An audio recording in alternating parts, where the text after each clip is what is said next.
Hello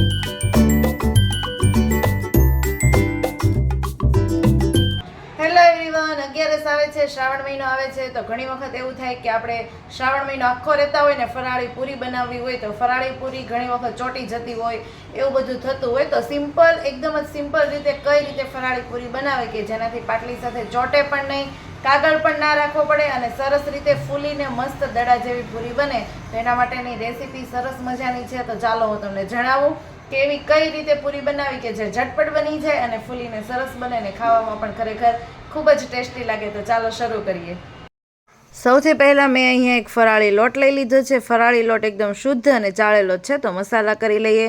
ધાણા જીરું powder add કરી દઈએ, થોડુંક લાલ મરચું પાવડર એડ કરી દઈએ, થોડીક હળદર એડ કરી દઈએ, સ્વાદ પ્રમાણે મીઠું એડ કરી દઈએ. આમ બધી જ વસ્તુ એડ થઈ જાય ત્યાર પછી આવે છે મોણની વાત. તો તેલ એડ કરીએ ત્યારે તે ખાસ વાત યાદ રાખવાની છે કે એકદમ જ થોડુંક જ 1 થી 1.5 ચમચી જેટલું જ તેલ આપણે એડ કરવાનું છે, કેમ કે જો તમે વધારે તેલ એડ કરી દેશો તો પૂરી ફાટી જશે અને બિલકુલ સારી નહીં બને.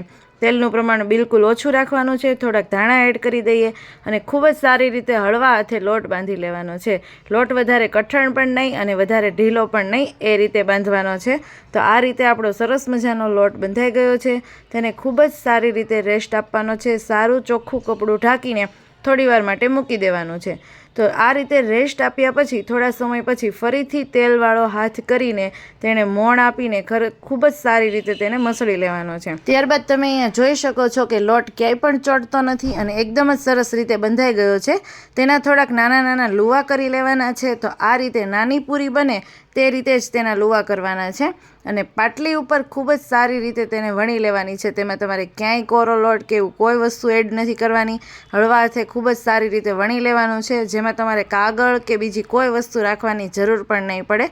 લોટ એડ કરશો તો તેલ છે પૂરી તેલ પી જશે, એટલા માટે એવું કોઈ વસ્તુ એડ નથી કરવાની. તો અહીંયા આપણી બધી જ પૂરી ખૂબ જ સારી રીતે વણાઈને રેડી થઈ ગઈ છે.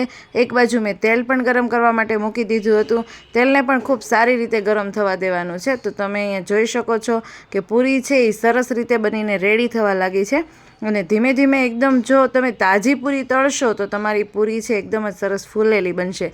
પૂરીને તમે વણીને થોડો સમય સુધી રાખી મૂકશો તો પૂરી ચવડ બનશે. એટલે પૂરીને વણાઈ ગયા પછી તરત જ તળવાનું રાખો કે જેનાથી પૂરી છે એકદમ જ સરસ ફૂલેલી અને સોફ્ટ બને. તેને તમે સૂકી ભાજી સાથે કે એવી રીતે ફરાળમાં ખાઓ તો ખરેખર ખૂબ જ સ્વાદ આવે અને ટેસ્ટમાં પણ ખૂબ જ સરસ લાગે. તો આ રીતે ફરાળી પૂરી બનાવો, તમારી પૂરી પણ ફૂલેલી બનશે, ખાવામાં પણ એકદમ જ સરસ ટેસ્ટી લાગશે.